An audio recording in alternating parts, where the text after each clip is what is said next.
이 말씀을 우리가 이해하는 전체적인 포인트는 17절입니다. 17절을 우리 한번 확인해 봅시다. 내가 율법이나 선지자들을 폐하러 온 줄로 생각하지 말라. 폐하러 온 것이 아니요 완전하게 하려 함이라. 예수님은 율법을 완전케 하려고 오신 분이라고 했죠. 그래서 전에 구약 시대에 하나님이 우리에게 주셨던 그 율법이 있는데, 이것을 예수님 당시에 있던 바리새인이나 서기관이나 랍비들이 해석을 잘못하고 잘못 적용을 하고 있었어요. 그런 부분들을 예수님이 바로 잡아주면서 그 말씀의 의미가 무엇인지, 하나님이 왜 이런 율법을 우리에게 주셨는지 더 깊은 의미에서 해석을 해주므로 율법을 완전케 하는 이런 작업들을 하고 있는 것을 우리가 보아야 되는데요. 더불어서 우리가 16절과 20절도 한번 참고를 해야 되는데요. 16절, 이같이 너희 빛이 사람 앞에 비치게 하여 그들로 너희 착한 행실을 보고 하늘에 계신 너희 아버지께 영광을 돌리게 하라. 자, 여러분, 우리가 이 세상에서 소금이고 빛이라고 하시면서 마땅히 우리는 세상 가운데서 소금의 역할, 빛의 역할을 감당해야 한다지요. 자, 그러기 위해서 우리의 착한 행실을 사람들이 볼 때에, 야, 저 예수님의 제자들, 예수님 믿는 저 예수님의 제자들이 세상에 너무 우리와 다르게 살면서 예수 믿으려면 저렇게 믿어야 돼, 예수 믿는 게 저렇게 멋있는 거구나 하는 것을 사람들이 인정할 수 있도록 해야 된다는 겁니다. 그러면 사람들이 당연히 우리가 믿는 하나님을 영화롭게 할 수 있는 이런 일이 일어나야 된다 하는 거고요. 이거를 또 다른 표현으로 하면 20절이에요. 내가 너희에게 이르노니 너희 의가 서기관과 바리새인들보다 더 낫지 못하면 결코 천국에 들어가지 못하리라 그랬는데, 저와 여러분이 이 세상에 살면서 의롭게 살아야 된다는 거예요. 예수님이 저와 여러분의 죄를 씻어서 우리를 의인으로 만들어 주셨는데, 그 의롭게 되어진 우리의 의로운 모습을 어느 정도까지 보여야 되느냐? 바리새인이나 서기관들보다 훨씬 나아야 된다는 거예요.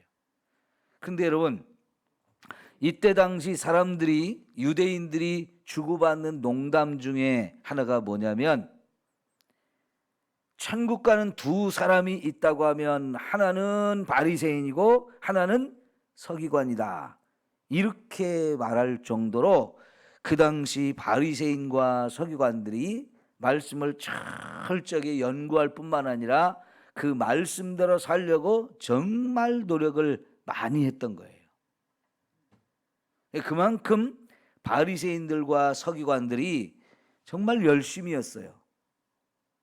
그런데 사람들은 그렇게 생각하는데 예수님은 그렇게 생각하지 않으셨어요. 오히려 우리에게 바리새인들과 서기관들 조심하라는 거예요. 뭘 조심하라고 했을까요? 그들은 안과 밖이 다르다죠. 겉으로 보기에는 깨끗한데 안에 볼 때는 너무나 더럽다는 거예요. 사람들한테는 그럴듯하게 다 보였는데 실제로 그들의 마음은 너무나 죄악이 가득해 있고 더러운데 겉모습만 살짝 찍어 발라가지고 이쁜 척하고 있다는 얘기죠.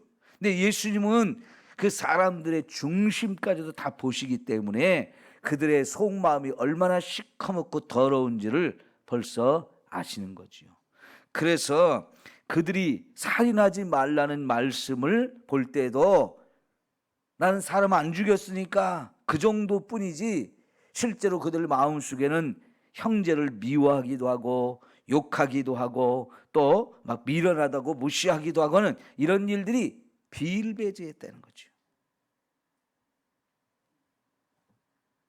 자, 여러분, 유대인들이 돈을 얼마나 사랑하는지요. 전 세계적으로 유대인 그러면 그 아주 구두쇠이고 고리대금업자 짓을 많이 하고 또 남의 피를 빨아먹고 피도 눈물도 없는 고리대금업자. 그래가지고 베니스의 상인이라고 하는 이런 그 책이 있는데 여러분 거기에 보면 유대인들이 피도 눈물도 없는 고리대금업자로 나오거든요.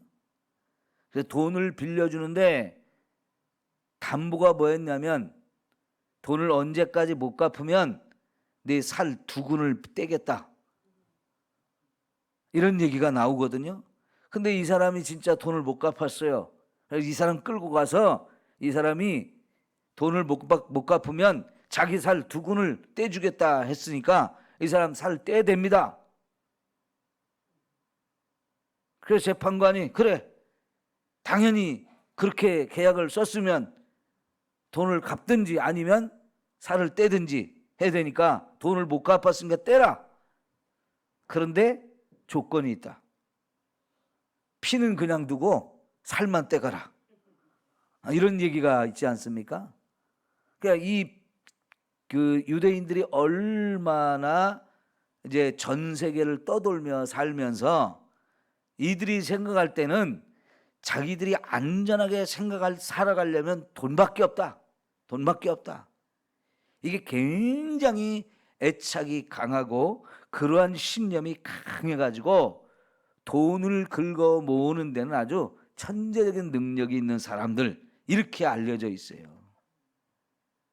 예수님 당시에도 그 전에 500년 전부터 나라가 망해가지고 바벨론의 포로로 끌려가고 아수르의 나라가 망하고 막 전 세계로 흩어져 가지고 여기저기서 떠돌면서 온갖 수모와 박해와 고난과 어려움을 겪었기 때문에 그런 과정을 통해서 여러분 이들은 현실적으로 이 땅에 살려면 이렇게 환난이 많고 어려움이 많은 세상에 살려면 돈밖에 없다. 돈이 최고다. 이게 참 뿌리 깊게 박혀 있었던 거죠. 그러니까 여러분 돈을 위해서는 피도 눈물도 없는 이런 사람들이었어요. 겉으로는 하나님 잘 섬기는 것 같은데 그들 속에는 사랑이 없는 거예요. 사랑이. 근데 두 번째 오늘 우리가 읽은 말씀에도 보면 간음하지 말라 하는 말씀이 10계명의 7번째 계명이에요. 7계명이라고 하거든요. 그리고 10번째 계명에도 보면 내 이웃의 아내를 탐내지 말라 그랬어요. 같은 의미라고 봐야 되는데 자, 그런데 예수님께서는 그 의미를 어느 정도까지 말씀을 하시는 겁니까?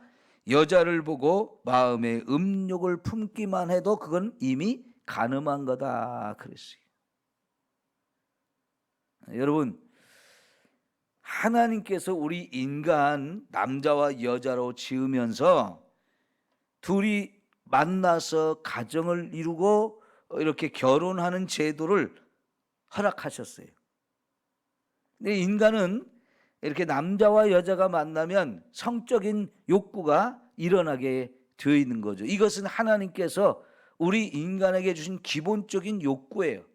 마치 잠을 안 자면 자야 되고 먹지 못하면 먹어야 되는 것처럼 또 이런 그 남자와 여자가 어느 정도 성장하게 되면 거기 성적인 욕구도 자연스럽게 생기는 건데 그 성적인 욕구 자체가 잘못됐다는 거 아닙니다. 그게 죄라고 말하는 건 아닙니다.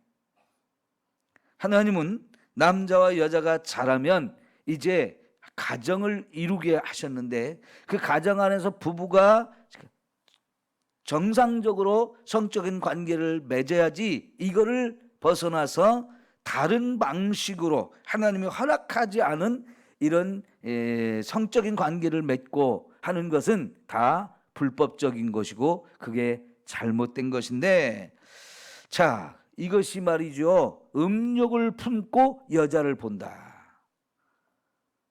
그냥 한번 이렇게 봤을 때 어떤 성적인 욕구가 조금씩 생긴 그런 것이 생긴다, 이거를 말하는 게 아니고요, 계속해서 성적인 욕구를 충족시키기 위해서 여자를 계속 보고 그 여자에게 뭔가 자꾸 시도하는, 이 성적인 욕구를 취하기 위해서 어떤 행동을 취하는 것, 이런 것들을 다 포함한 거라고 볼 수 있는데, 이거를 사실 여러분, 내가 마음에 그런 음욕을 품고 그걸 여자를 본다는 거를 사람이 알 수 있나요? 내 마음속에 그런 생각을 가지고 있다는 걸. 어떤 사람은 그게 보여요. 눈이 그냥 음란한 눈을 가지고 막 이렇게 보고 있는 것이 보여지는 사람도 있어요. 그러나 대부분은 그런 게 드러나지 않고 속에만 그런 생각을 하죠. 그런 걸 어떻게 알겠어요? 속에 그런 생각을 갖고 있는 거를. 그런데 하나님은 우리의 중심을 보시는 분이기 때문에 우리가 그런 마음을 품고 있는 것을 벌써 다 아신다는 거지요. 그래서 하나님이 우리에게 간음하지 말라 이런 말씀을 하셨을 때는 남자고 여자고 간에 성적인 대상으로 여자를 보고 상대편을 보는 이런 태도, 이런 마음, 이거 절대로 안 되는 것이다. 왜냐하면 그게 우리의 형제 자매이기 때문에. 그런 관계에서 우리가 이 성적인 관계를 맺으려면 결국은 결혼을 해야 되는 것이고, 그 부부 안에서만 이것이 자연스럽게 이루어져야 되는 것이지, 이게 하나님이 허락하신 방법이 아닌 다른 방법으로 이런 것을 취하려고 하면 결국 그것은 간음하는 것이 되는 거다라고 말씀을 하는 거죠. 그래서 이 죄가 얼마나 심각한 결과를 우리에게 가져오는지 29절 30절을 보면, 오른 눈이 너로 실족하게 하거든 빼어내버리라. 내 백차 중 하나가 없어지고 온몸이 지옥에 던져지지 않는 것이 유익하며, 또 만일 내 오른 손이 너로 실족하게 하거든 찍어내버리라. 내 백체 중 하나가 없어지고 온몸이 지옥에 던져지지 않는 것이 유익하니라. 자, 여러분, 이 눈으로 보면서 음욕을 품거나 이 손을 가지고 구체적으로 어떤 음란한 일을 하기 위해서 행동을 취할 때 그거는 이미 죄가 되기 때문에 이 죄가 얼마나 무서운 결과를 가져오느냐, 그것은 결국 우리를 지옥에 떨어뜨리게 만든다는 거죠. 그래서 이런 죄를 범하지 않기 위해서 눈을 찍어버리고 손을 찍어버려라. 자, 근데 이 말씀을 우리가 좀 잘 이해를 해야 돼요. 실제로 이 말씀이 눈을 찍어버리고 손을 찍어내버리라는 말씀인가요? 예전에 이 말씀을 그렇게 이해한 사람들이 있었어요. 실제로 눈을 찍어버리고 손을 찍어버리는 이런 일, 혹은 남자의 성기를 잘라버리는 스스로, 자기 스스로 그런 일을 하는 사람이 있었어요. 그럼 여러분, 손 찍어버리고 눈 찍어버리면 죄 안 짓나요? 도박 이 병을 끊어버리기 위해서 손모가지를 자르는 그런 사람이 있었대지요? 그러면 왼손으로 하고 또 왼손도 찍어버리면 발가락에 끼고 한대잖아요. 그죠? 이 눈 하나 찍었다고 해서 안 하느냐? 왼눈으로 또 해요. 그 왼눈까지 찍어버리면 안 하느냐? 이거는 마음의 문제거든요. 여러분, 이 말씀은 그렇게 적용할 게 아니고 진짜 그런 마음의 결단을 가지고 죄와 싸워서 이겨라 하는 거지요. 옛날에 우리나라에 목사님 중에 양도천이라는 사람이 있었대요. 이 사람도 이 말씀을 자기에게 실제로 적용해서 자기 성기를 잘라버렸어요, 목사가. 근데 결국은 이단이 됐어요. 저 계룡산에 들어가 가지고 자기가 하나님이다 그러면서 이단이 됐는데 사람들이 좀 모였거든요. 그 밑에 대단한 사람이라고. 그랬더니 이번엔 또 갖다 붙였어요. 그래서 뗐다 붙였다 한 사람이다 그래요. 뗐다 붙였다. 예. 여러분 이게요, 뗀다고 해서 이게 죄를 안 짓는 게 아니에요. 우리가 정말 죄라고 하는 것이 얼마나 무서운지를 우리에게 경고를 주면서 진짜 그 정도의 마음을 가지고 우리가 죄와 싸워야 된다는 거예요. 안 그러면 우리가 지옥불에 던져진다는 이 예수님의 말씀 기억하면서 진짜 지옥을 두려워할 줄 아는 마음을 가져야 돼요. 그리고 나서 이제 31절, 32절을 보면 이혼에 관한 말씀을 하고 있거든요. 자, 누구든지 아내를 버리려거든 이혼 증서를 줄 것이라 하였으나, 신명기에 보면 모세가요 이혼을 허락하면서 이혼할 때 반드시 이혼 증서를 써주라 그랬어요. 그럼 왜 이혼 증서를 써주면서 이혼을 하라고 그랬느냐? 사실은 하나님께서 짝지어준 것이기 때문에 결코 이혼을 해서는 안 된다는 게 성경의 원리거든요. 이혼하지 마라, 이게 원리인데 자꾸 백성들이 말이죠, 이혼을 하고 싶어하는 놈들이 생기는 거예요. 근데 그 이혼의 정당한 이유 딱 하나밖에 없어요. 음란한 이유 외에는, 간음한 것을 외에는 절대로 이혼하지 말라 그랬는데 요즘 한번 보세요. 얼마나 이혼을 밥 먹듯이 합니까? 특히 미국이나 유럽 같은 데 보면 이놈하고 살다가 이혼하고 또 다른 놈하고 살다 또 이혼하고, 이혼을 한두 번 하는 건 걔네는 보통인 것 같아요. 이게 너무 사회적으로 일반화됐는데 이제는 우리나라도 이혼이 정말 너무 쉽게 되죠. 근데 하나님은 간음한 거 외에는 절대로 이혼하지 말라고 그랬고, 그럴지라도 이혼할 때는 이혼 증서를 써주라고 그랬는데, 여러분 유대인들이 이것을 또 악용하는 거예요.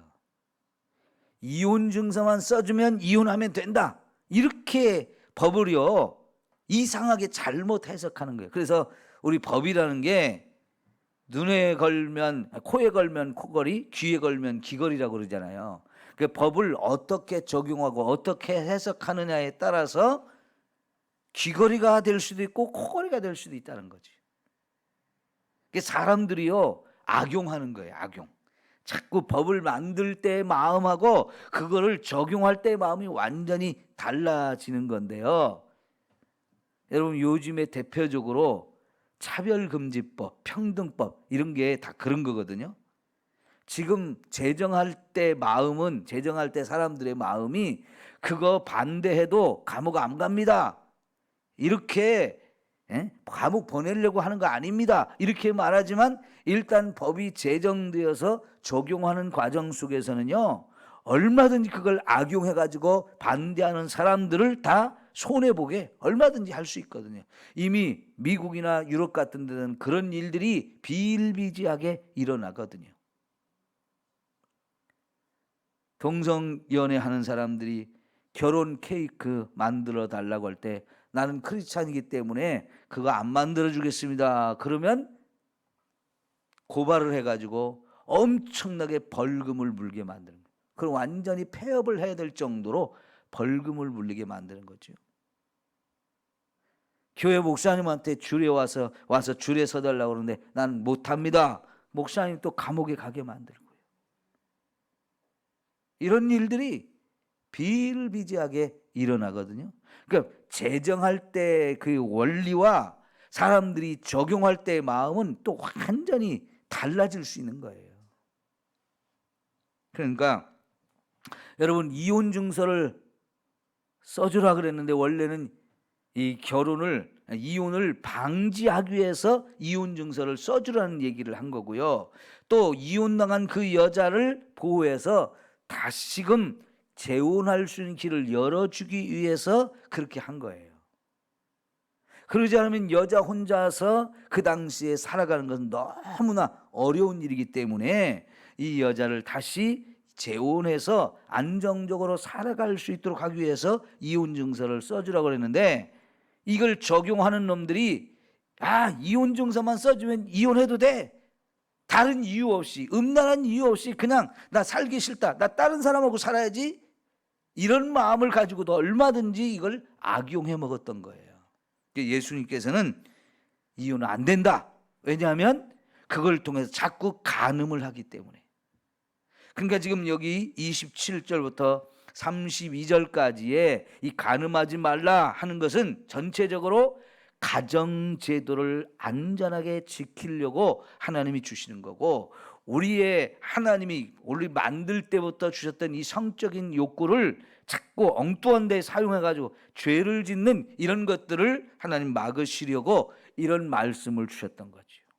우리는 이런 하나님의 근본적인 이 의도, 하나님의 뜻을 이해하고 그걸 따라 지켜갈 수 있는 우리가 되어야 한다는 거지요. 여러분, 지금 우리가 사는 세상, 어쩌면 이 음란함 때문에 세상이 망할 것이라는 생각도 해봐요. 그만큼 온 세상이 지금 음란함으로 너무 차고 넘쳐요.